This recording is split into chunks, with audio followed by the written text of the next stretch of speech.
নমস্কাৰ আপোনালোক সকলোকে পুনৰবাৰ স্বাগতম জনাইছো মই মজিদ বন্ধুসকল পলকতে চামক আজি 9টা গুৰুত্বপূৰ্ণ খবৰ প্ৰথমটো খবৰ ৰেচন কাৰ্ডৰ হিতাধিকাৰীলৈ জৰুৰী খবৰ ৰেচন কাৰ্ডৰ হিতাধিকাৰীক 5টাকৈ ডাঙৰ খবৰ দিলে কেন্দ্ৰীয় চৰকাৰে এতিয়াৰ পৰা আপুনি লগত লৈ ফুৰিব নালাগে ৰেচন কাৰ্ডৰ হিতাধিকাৰীক 5টা ডাঙৰ খবৰ দিলে চৰকাৰে ৰেচন লাভ কৰিবলৈ আধাৰ আৰু ৰেচন কাৰ্ড সংযুক্ত নম্বৰহে প্ৰয়োজন হ'ব ৰেচন কাৰ্ডৰ কোনো প্ৰয়োজন নহ'ব অনাহকত আপুনি লগত লৈ ফুৰিব নালাগে ৰেচন কাৰ্ড হিতাধিকাৰীসকলে নিজৰ ৰেচন কাৰ্ডৰ সৈতে আধাৰ কাৰ্ড সংযুক্ত কৰাটো বাধ্যতামূলক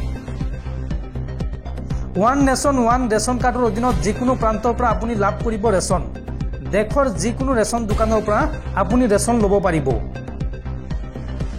আৰু আগন্তুক 5 বছৰলৈ আপুনি লাভ কৰিব প্ৰধানমন্ত্ৰী গৰীব কল্যাণ অন্ন যোজনাৰ চাউল দেশৰ 81 কোটি হিতাধিকাৰীয়ে এই আঁচনিৰ অধীনত লাভ কৰিব বিনামূলীয়া ৰেচন এই বৃহৎ ঘোষণা কৰিছে কেন্দ্ৰীয় চৰকাৰে পৰৱৰ্তী খবৰ চান্দা পাৰ্টি কংগ্ৰেছ দল চলাবলৈ ধন নাই কংগ্ৰেছৰ যাৰ বাবে আজিৰ পৰা দেশবাসীৰ পৰা চান্দা সংগ্ৰহ কৰিব কংগ্ৰেছে 138 টকা 1380 টকা 13800 টকা বা ইয়াৰ 10 গুণ পৰ্যন্ত ধন আপুনি চান্দা হিচাপে দিব পাৰিব কংগ্ৰেছ দলক আজিৰ পৰা দেশজুৰি চান্দা সংগ্ৰহ কৰিব কংগ্ৰেছে দেশৰ বাবে দান নামেৰে কংগ্ৰেছে আৰম্ভ কৰিব এক বিশেষ অভিযান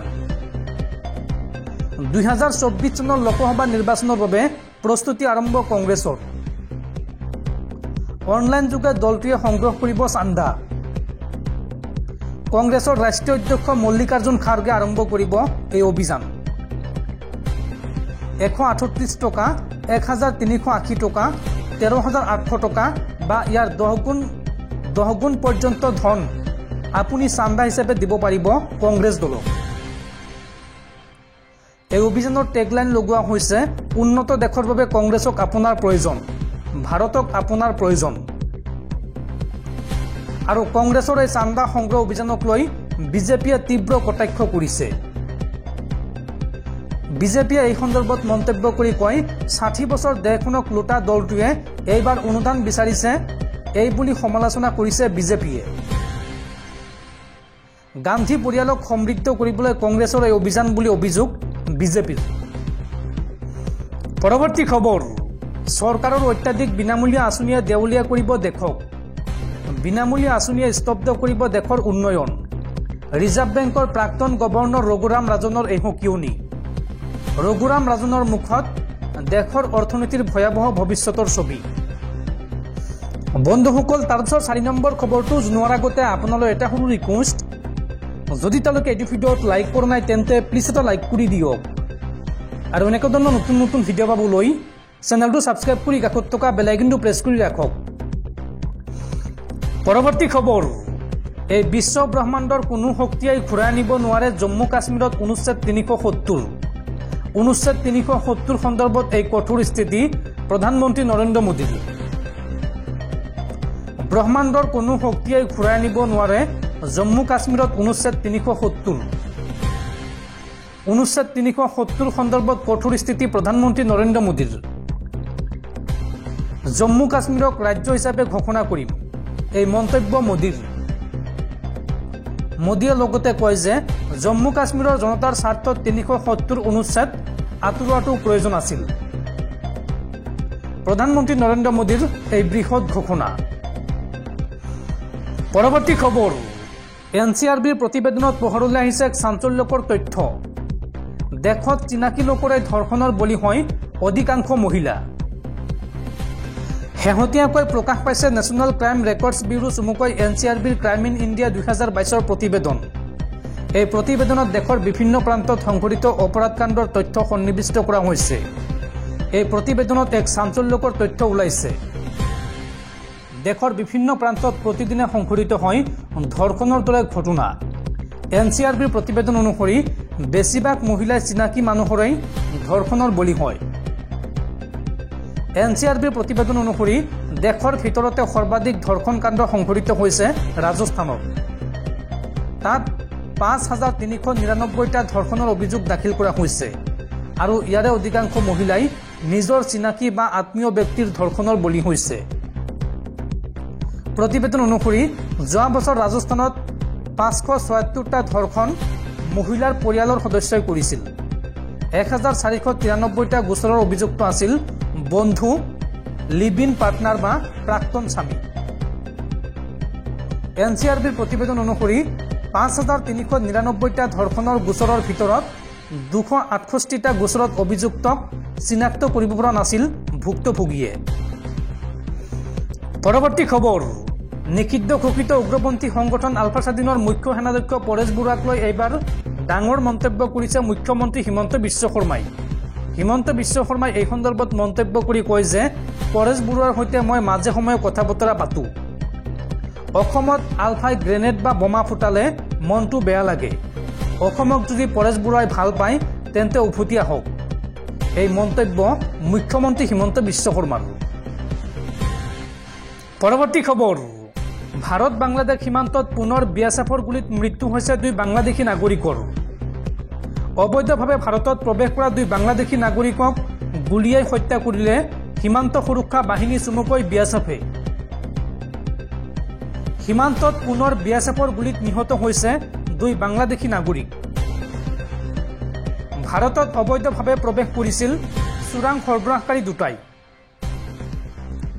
BSFে ৰবলৈ নিৰ্দেশ দিয়াত আক্ৰমণ চলায় এই 2 বাংলাদেশী নাগৰিকে আৰু আত্মৰক্ষাৰ বাবে গুলীচালনা কৰে BSF জোৱানে। ভাৰত বাংলাদেশ সীমান্তৰ পশ্চিমবংগৰ নদিয়াত সংঘটিত হৈছে এই ঘটনা। কাইটিয়া তাৰ কাটি গোবিন্দপুৰত প্ৰৱেশ কৰিছিল এই বাংলাদেশী দুটাই আৰু নিহত বাংলাদেশী দুটাৰ পৰা ফেন্সিং কাটাৰ, টৰ্চ আৰু অন্যান্য সামগ্ৰী উদ্ধাৰ কৰা হৈছে। উল্লেখযোগ্য যে নদিয়াৰ সীমান্তৰে সঘনাই চলি থাকে বাংলাদেশীৰ অনুপ্ৰৱেশ। পৰৱৰ্তী খবৰ, 2024 লোকসভা নিৰ্বাচনক লৈ কঁকালৰ টঙালি বান্ধিছে কংগ্ৰেছ দলে। ৰাজীৱ ভৱনত ভিৰ কৰিছে প্ৰাৰ্থিত্ব প্ৰত্যাশীয়ে। 14টা লোকসভা সমষ্টিৰ বিপৰীতে এই পৰ্যন্ত 52গৰাকীয়ে সংগ্ৰহ কৰিলে আবেদন পত্ৰ। সন্মুখত 2024 লোকসভা নিৰ্বাচন আৰু দেশৰ সাধাৰণ নিৰ্বাচনৰ দিন চুমু চাপি অহাৰ লগে লগে শাসক বিৰোধী দলৰ কুচকাৱাজ ক্ৰমাৎ বৃদ্ধি পাইছে। পিছ পৰি ৰোৱা নাই অসমৰ প্ৰধান বিৰোধী দল কংগ্ৰেছ। লোকসভা নিৰ্বাচনত টিকট প্ৰত্যাশীয়ে ভিৰ কৰিছে গুৱাহাটী মহানগৰীৰ ৰাজীৱ ভৱনত। লোকসভা নিৰ্বাচনৰ বাবে এই পৰ্যন্ত 18গৰাকী টিকট প্ৰত্যাশীয়ে কৰিলে আবেদন। দক্ষিণ চালমাৰা বিধানসভা সমষ্টিৰ বিধায়ক ৱাজিদ আলী চৌধুৰী, পশ্চিম গোৱালপাৰা সমষ্টিৰ বিধায়ক আব্দুৰ ৰছিদ মণ্ডলেও ধুবুৰী লোকসভা সমষ্টিৰ বাবে দাখিল কৰিছে নিজৰ আবেদন পত্ৰ।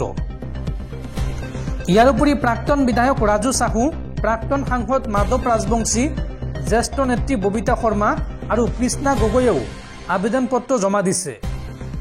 শনিবাৰে অসম ৰাজ্যিক সেৱা দলৰ সভাপতি দীপ বায়নে বৰপেটা লোকসভা সমষ্টিৰ বাবে দাখিল কৰিলে প্ৰপত্ৰ। মুঠৰ ওপৰত অসমৰ 14টা লোকসভা সমষ্টিৰ বাবে এই পৰ্যন্ত 52গৰাকী প্ৰাৰ্থিত্ব প্ৰত্যাশীয়ে আবেদন পত্ৰ সংগ্ৰহ কৰিছে আৰু তাৰ মাজতে 19গৰাকীয়ে 1 লাখ টকা সহিতে জমা দিছে নিজৰ আবেদন পত্ৰ। পৰৱৰ্তী খবৰ, ইজৰাইল পেলেষ্টাইন যুদ্ধৰ শেহতীয়া আপডেট। মৃত্যু উপত্যকাত পৰিণত হৈছে গাজা চহৰ। গাজা চহৰত ইজৰাইলী সেনাৰ ওপৰত পুনৰ ভয়ংকৰ আক্ৰমণ চলাইছে হামাছে। গাজাত আৰু ভয়ংকৰ হৈছে IDF আৰু হামাছৰ যুদ্ধ। ইজৰাইলী সেনাক আক্ৰমণৰ প্ৰত্যুত্তৰত IDFৰ এয়াৰ ষ্ট্ৰাইক। উত্তৰ গাজাৰ জাবালিয়াত নিহত হৈছে 20জনকৈ পেলেষ্টাইনী লোক। গাজা চহৰত ইজৰাইলী সেনাৰ ওপৰত পুনৰ আক্ৰমণ চলাইছে হামাছে। হামাছৰ ক্ষেপণাস্ত্ৰৰ আঘাতত নিহত হৈছে 2জনকৈ ইজৰাইলী সেনা আৰু যুদ্ধৰ মাজতে গাজাৰ স্বাস্থ্যমন্ত্ৰীৰ চাঞ্চল্যকৰ দাবী। গাজাৰ ধ্বংসস্তূপৰ মাজত নিখোজ হৈছে 8,000 লোক আৰু ধ্বংসস্তূপে পুতি পেলোৱা 8,000 লোক নিহত হোৱাৰ সন্দেহ প্ৰকাশ কৰা হৈছে। পেলেষ্টাইনৰ স্বাস্থ্যমন্ত্ৰীৰ মতে গাজাত এতিয়ালৈকে 19,000 লোকৰ মৃত্যু হৈছে। আৰু নিহতসকলৰ 70% শিশু আৰু মহিলা। পৰৱৰ্তী খবৰ, ৰাজ্য কঁপাই যোৱা APSC কেলেংকাৰীক লৈ ডাঙৰ খবৰ। এইগৰাকী বিতৰ্কিত APS বিষয়া ৰুমি তিমুংপিৰ বিৰুদ্ধে এইবাৰ উত্থাপন হৈছে ভয়ংকৰ অভিযোগ। 2013 বৰ্ষৰ মূল APSCৰ পৰীক্ষাত উত্তীৰ্ণ হোৱা নাছিল এইগৰাকী ৰুমি তিমুংপি। পৰীক্ষাত উত্তীৰ্ণ নোহোৱাকৈয়ে ৰাকেশ পালৰ ছত্ৰছায়াত বৃহৎ ধনৰ লেনদেনেৰে ৰাজপত্ৰিত বিষয়া হৈছিল এইগৰাকী APS বিষয়া ৰুমি তিমুংপি।